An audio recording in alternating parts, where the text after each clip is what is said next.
get all those contracts in place by the end of the year. So obviously I'm concerned about the impacts these are going to have on the state. And since public safety realignment went into effect, most county jails are full. Fortunately, our jail hasn't been full. We've been able to keep serious offenders locked up. But many counties, the jails are full, and a serious offender gets arrested and they're simply booked and then released again just to go commit more crimes or prey on our communities. So any number of these, so basically our system's very overloaded already, our criminal justice system across the state. So any number of offenders that re-enter that system are going to hurt us further. Most of these offenders, or a large portion of them, will end up re-offending in short order after release and re-enter the local criminal justice system. What they're saying right now, though, is these people, currently many of the people released from the prison fall under local county supervision after public safety realignment. What they're saying is any of these offenders right now, any of these people that are released early, will be on state parole and be subject to revocation or could be sent back to state prison to serve any violations. The problem is that all takes time. A parole agent arrests a parole violator. They come to the county jail until they have a hearing to determine what kind of violation they should serve. So what's happening currently in a number of counties is they don't even hold people on parole violations. So a guy commits a parole violation, gets booked in the county jail, they're going to immediately release him. That's not the case for us currently, but obviously it could have a significant impact across the state. And the other thing that does to us in particular also is these offenders, there's no immediate consequence for criminal conduct. So these guys that get released potentially from a prison who are supposed to report their parole agent in some other jurisdiction, there's no real leverage to get them there. Because they know if they get there and violate, they might get booked, but they're probably going to get released again anyway. So a lot of them just are choosing not to comply with the parole at this point. So that adds another difficulty for us. Some of the local or potential local impacts, obviously just an increased load on our local criminal justice system. You know, our jail, even though we've had space to house offenders, we're having real issues with having the right kind of space.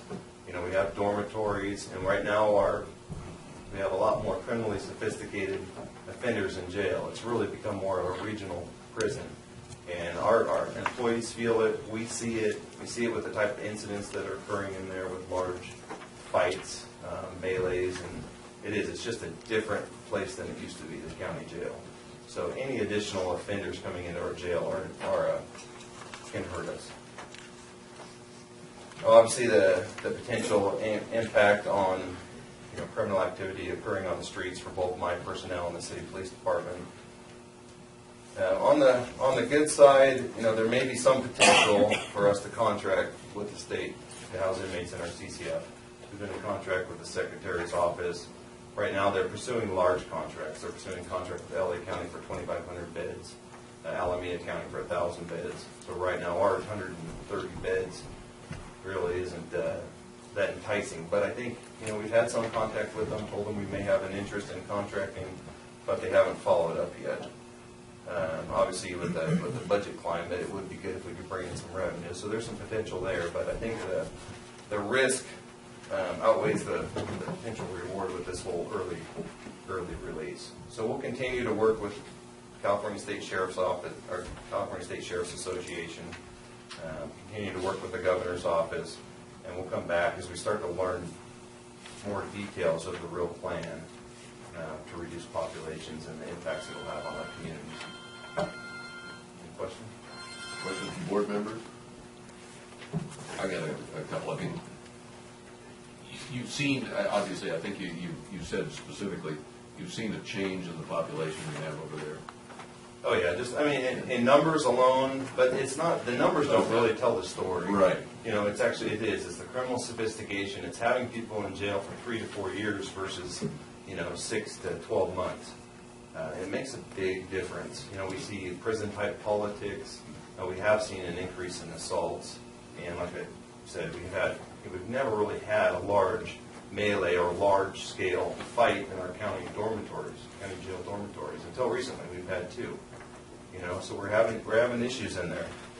We have staffing issues and other things. We're going to have to, I don't know, we're working on all kinds of options to try to. I think it's a change in personality and character of the inmates that to me would be a problem. I mean, we're still picking up folks for DUIs, obviously. Some of them are a little bit younger, if you will. I mean, over 21, we hope. But I mean, they're kind of commingled with a different crowd than they were a few years ago. So the problem is, so in the dormitories, you have people who could be sentenced on a low-level misdemeanor in that same housing unit with a guy who's spent 4 years. Right now, how many real-life offenders do we have?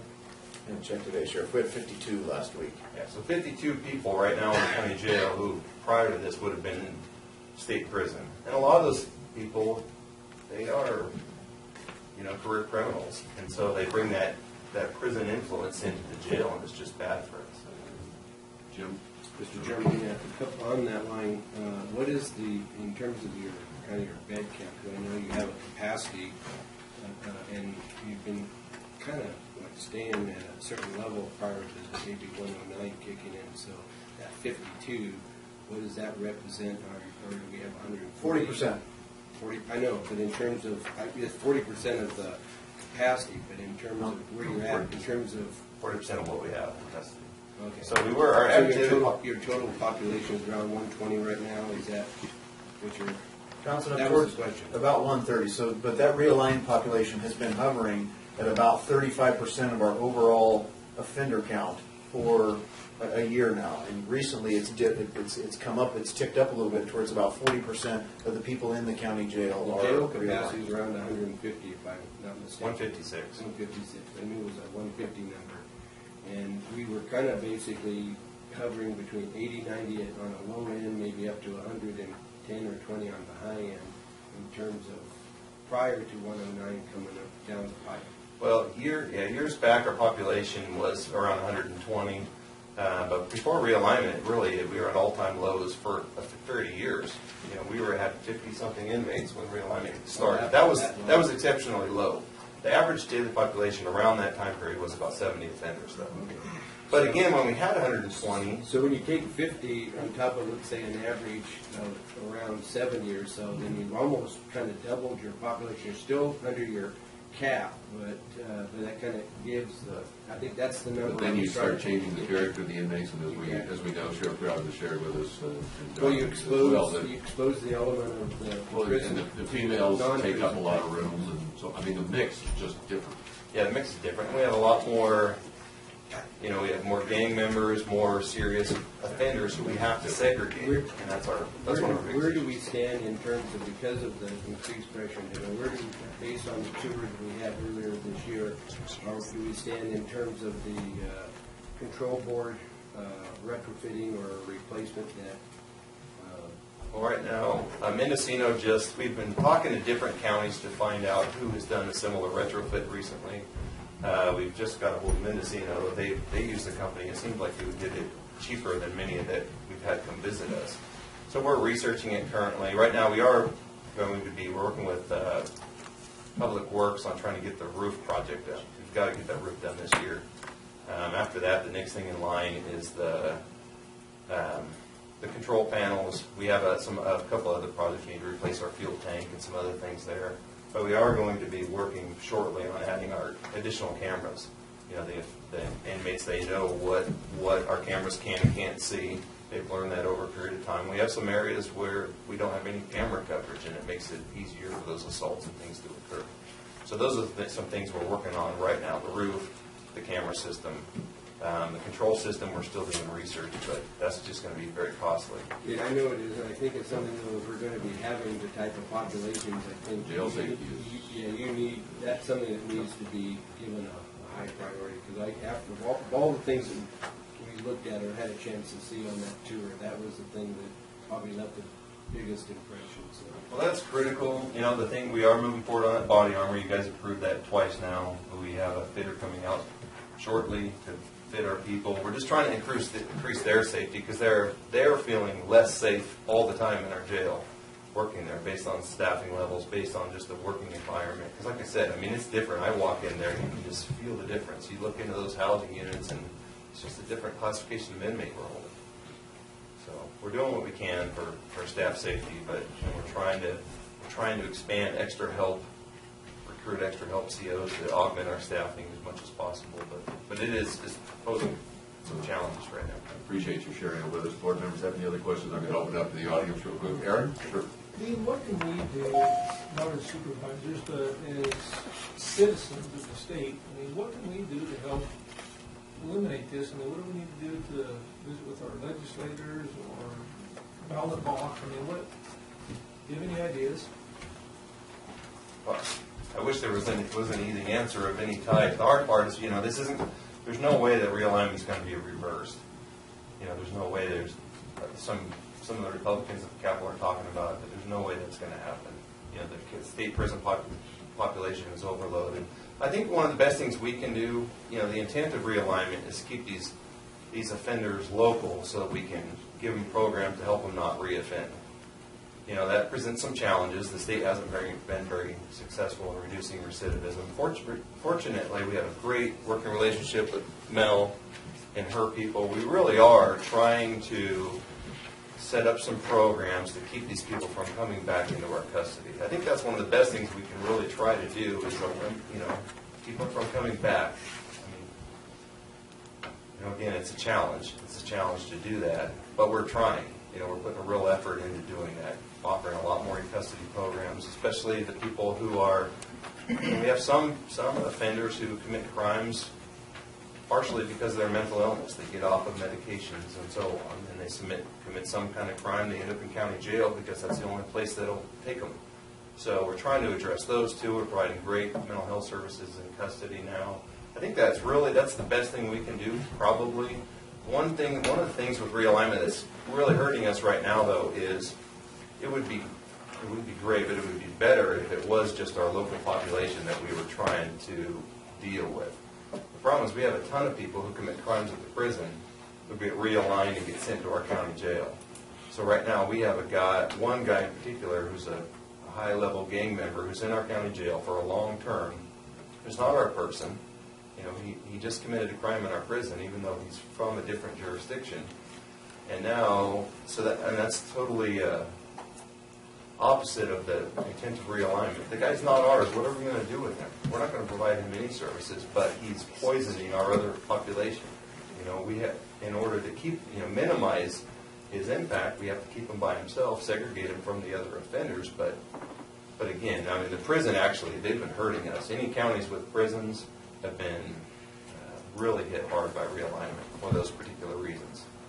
So, anyways, to make a long story short, or to sum it up, if that local offender who commits a crime up in Big Valley, up in your area, he comes into our jail, trying to figure out a way to teach him, a different way to live so he doesn't recommit is our best bet on reducing those populations and reducing impacts, I think. Got any other ideas, John? No, the other thing, Aaron, is obviously all of this is in the landscape of everything CDC considers right now has to be cost neutral and population neutral. Part of that's because of that 3-judge panel. So as state sheriffs has worked towards even things like take the long-term, low level or not, take the long-term offenders and send them to prison. There should be a cap, but right now there's just no traction at the Capitol because everything is backstopped with it has to be population neutral. The other issue, we were just talking with one of our CSAC advocates yesterday. I think it's really important for the board, the chair, the CAO, as this growth allocation is being considered for realignment. There's some things that just have to be considered. We have to have some consideration because we have 2 state prisons in this county because of the things the sheriff just talked about. Whether it's crimes by convicts in prison or crimes by visitors of convicts that we now import. Those are criminals that are getting imported to Lassen County into our justice system, into the sheriff's jail, because we have those prisons there. There has to be some consideration in that allocation formula for counties with prisons, especially counties with 2. The other thing that has to be considered for the growth allocation is what is your true population? Department of Finance estimated we'd have 38 realigned offenders 4 years after they pulled the trigger, which was October 1 of 11. We have 52 already. We cracked over that 38 mark within 18 months. Those DOF numbers were flawed. we have way more than they anticipated. So as they consider how to allocate growth, and there's a fight all over the state with this issue, but as they consider that, there has to be some consideration for the real numbers that we're dealing with, the true number of those folks that's in our jail, and some consideration for the additional pressure in counties like Lassen because of those 2 state prisons. Yeah, that's keen. Some of the counties with a number of prisons are getting hurt pretty bad by it, so. Bob? Dean, what would you expect the increase in the budget? Do you expect an increase, and if so, do you have any ideas like the next 3, 4, 5 years? As far as revenues, No, as far as your cost to deal with this, I mean, how much money is your budget, is your expenses going to increase? well, they increased some this year, our request, just due to food. Obviously, when you have more inmates, it costs more to house them. For food, what else? Yeah, medical, we asked for an increase in medical. I don't know, Bob. Our goal right now is we're really working hard to try to keep, we don't want to have to, obviously it would be really costly to expand ourselves into those other housing units. I don't even think that's feasible for the county. So what we're trying to do is stay within that 156. We're working hard. We started up an electronic monitoring program that we never had before. We're identifying low-level offenders near the end of their sentence and putting on electronic monitoring. We've expanded our Sheriff's Work Alternative program, some of the existing programs we had. But that's our goal. Our goal is to work hard and build these programs so we do have some options to keep us within that 156. Because there are a lot of counties right now that, because we don't have any kind of court-ordered cap. Anyone that's ordered into my custody, I have to take. A number of counties operate under some kind of a cap. They were sued, and so they have a mechanism to just release people. We don't have that mechanism. I don't want to get in a position where we have to have that You mechanism. could be forced to open up the other doors. Either that, or I could be forced to go sue myself in court to get a court order so I could release people. But I don't want to do that either. I mean, that's why we're working hard. We're working hard on expanding electronic monitoring in some of those programs. So that, the guy on the DUI who really isn't any public safety threat, we have some way of tracking them for a period of time, but they're not taking up a bed in our jail. So we'll see, but that's our goal. Our goal is to try to stay within that 156. We've already gone over capacity in some of the housing units for short periods of time, especially with the females. We haven't had a choice. There was no place to put them, so we had to add additional beds in some of those dorms. We were over the rated capacity for those particular dorms for short periods of time. I don't know if we are currently. Yes. We are currently.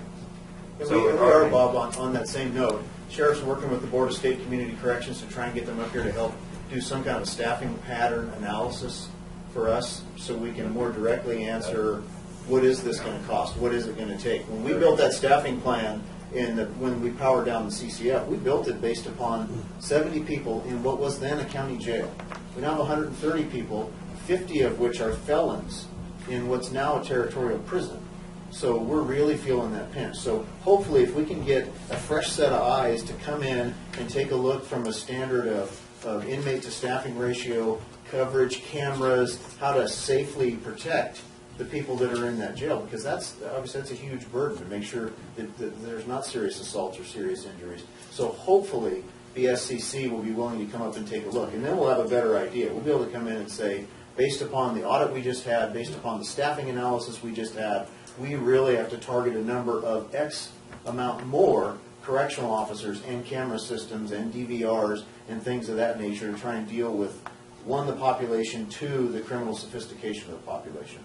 So we're trying to get that where we can really put a hard number on it for the board to say, this is what we're going to have some kind of a semblance of a safe jail for the people that are in it and the people that are working in it. The biggest immediate staffing impact we've seen is, when you double your population, you have twice as many people going to court for court appearances. We have to transport twice as many people going to doctor's appointments. And that's been the most immediate impact. You're in that day shift, just having to send so many people out so often doing transportation. Sometimes you get left with 2 people in the whole building, and that's just it's just not feasible. Anybody in the audience have any questions or comments on this item? Eileen, would you like to entertain yours, please? I'm just interested on what is the allocation in your budget for monitoring people that have those ankle things? And are you limited? I mean, if you have 16 of them and you need 32, can you go buy some more? Is that in your budget? Yeah, what we've done is actually the state does provide some money to help us offset some of the costs of realignment. It doesn't cover all of Is our that what it's costs. called, realignment? Well, yeah, public safety realignment, AB 109. So as part of that, what we did is, the way we look at it, if we're taking a low-level offender and putting on electronic monitoring rather than being in jail, we're freeing up a bed for one of those realigned offenders. So we allocated some of those funds to help us cover those costs for electronic monitoring.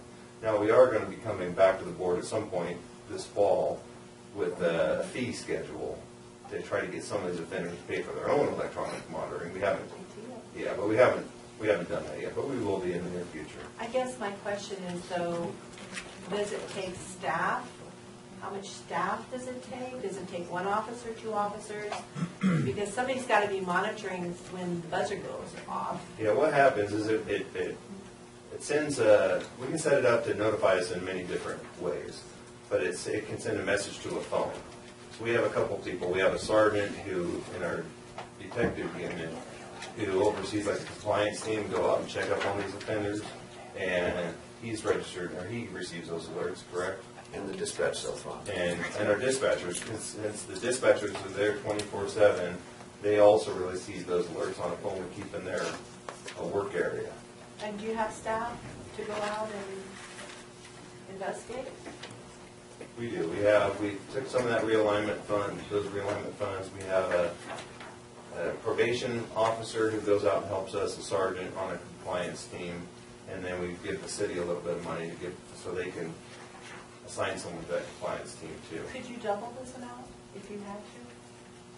What's that? Ankle bracelets? Get them out? That's it. It's on a contract, Eileen, so we don't get charged for it unless we use it. So we could put anywhere from one person to this whole room on, and then we'll get billed per day per user. Is it cheaper than filling up a bed? It's cheaper. Well, it's cheaper than having a person in custody, but I don't know. At some point, that's a tough one to answer. Because at some point, your costs are sort of fixed with the jail, except for when you see a big increase in population. See what I mean? But there's clearly benefits to them being in their house, using their own light bill, taking their own prescriptions. Certainly there's some savings there. But no matter what, there's a fixed cost to run the jail when you have to have people there. You have to have the lights on. You have to have the heat on. So it's really difficult to pare out how much do we truly save. If there's significant medical issues or other outliers, it can be substantial. Are you going, is it in the plan and the works given the circumstances the state is giving you to take that option and put more of them out there with the ankle bracelets? Is that what it is, an ankle bracelet? It is. It's an ankle bracelet. What we're doing is we have a risk assessment tool that helps us assess these offenders for their likelihood to reoffend. Right now, we're only putting the lowest level people on that. The hard part really has been staffing, having adequate staffing to constantly do reviews on who should be eligible. So we're having to periodically just go in there. Don't do that, or do you do that? Reevaluate. Who determines who gets the bracelet right now? Well, recommendation, we have a correctional supervisor in the jail who makes recommendations to the patrol commander, who's a Captain McFarland, and he usually makes those decisions as to who's eligible. But if there's any question, it would go to one of us. Before it's enacted? Yes. Okay, thank you. Thank you very much. Thank you, Sheriff. You had one more comment, Jim? Yeah, one of the, Before we go to a just quick break here. as a side note, we have an agenda item on here dealing with Shasta County, and they just calculated that out to $69 a day. Thing translates to $25,185 if they were there for 365 days as a max. Just a couple of nights ago on one of the network news programs, they had a piece on the city of Seal Beach is running a private jail, or it's a public jail, but it's like a 5-star hotel jail where the inmates who go there, get assigned there, pay like $75,000 or $80,000 out of their own money to be incarcerated in this jail rather than being in, I guess, the kind of jail. real jail.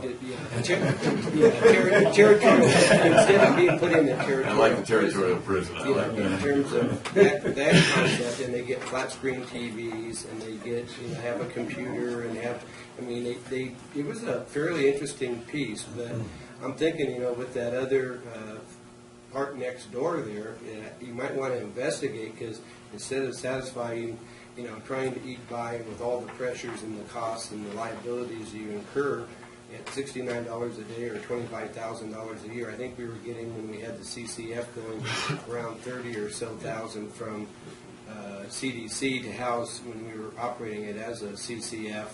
But I was going to say, it sounds like it was way down. It was about 18 it grand. was about is all 18. CDC was At one paying time, for I that. think it was up in the low 30s, if I recall. But that could be faulty. But I'm thinking, shoot, sounds like there's a premium out there for flat screen TV type jails versus.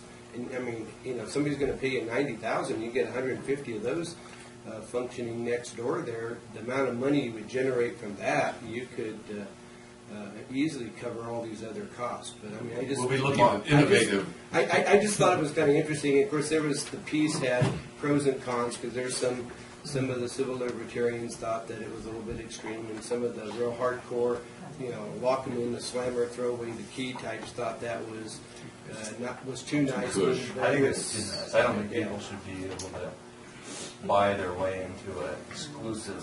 Well, the city of Seal Beach is doing that right now, and I tell you, it was Leave the city.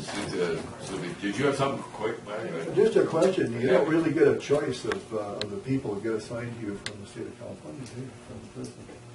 As far as who's coming in. Do they have $90,000 a year to spend on a special jail, number one, or, are they just typical career criminals? In other words, you don't really have the choice of being able to say, I'll take this guy or not this guy. No, and the population that we have now that are felons, they were all sentenced to, they are sentenced in our own county for a crime. So there was no direct shift where anyone came straight from prison to us. But they get their two ways. Either they get sentenced locally for a crime they would have previously gone to prison for, but they serve it in jail, or the parole violations. That's another one I didn't mention. Current parole violators, they serve their violation term in our jail for up to 180 days. And that's every classification of parole violator, not what they call these non-violent, non-serious, non-sex offenders. And so those have had a big impact on us too. And again, many counties are just sending them away saying we don't have the room, but we're keeping them, of course. We don't want them on the streets. Well, thank you very much, Dean, for the update. And I told you wouldn't make it in 15 minutes. So. But that was because of the questions. Your presentation was very timely. Stacy, Aaron, do you guys have enough time to stick around? We're going to take a 5-minute break. We're scheduled to, and we'll pick you up right after the break then. Okay, we're going to recess for 5 minutes, if you don't mind.